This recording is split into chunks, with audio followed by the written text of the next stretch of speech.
ايه ده بس يا عمر؟ هذا ايه؟ هذا ايه يا هانم يا اللي قاعده وانا واقف وعماله تلغ تلغ تلغ في الخاص زي المعزه. الطبق ضرب بسيف في وشك انا بتكلم.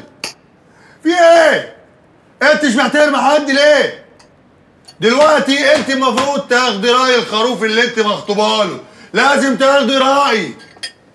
ايه ده عشان الموضوع بسيط. لا مش بسيط يا ماما، مش بسيط. لما تنزلي فيديوهات على النت وتعملي اللي بتعمليه من غير ما تقولي قله ادب وبعدين طالعه بالبدله. يعني هي بدلة رقص؟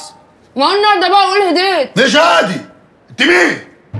انت مين؟ عشان تعملي كده؟ انا بحذرك. اقسم بالله انا هنفخك النهارده بقى. انت مين يالا؟ هلبسك كل بتاع ده في وشك. اسلام. ما انا بتكلم بالراحه. طب انت بتتنرفزي ليه طيب دلوقتي؟ هو انا دلوقتي بتكلم ازاي؟ بشد شويه ليه؟ ليه بشد شويه؟ ما عشان انا خطيبك. لو مش عايزاني اشد خلاص. لو عايزاني سوسن قولي لي. رايح مع مين؟ رايحه مع سوسن. راجعه مع مين؟ راجعه مع سوسن. وبعملها حلو. بعمل اهو عسل. رايح في الشله راجع عايزاني ولا ولو زعقت ولا حاجه بظهر ايدك اديني فكريني. بس هي دي الفكره. انا بس فكره ان انا ابقى عارف امشي معاك ازاي بس.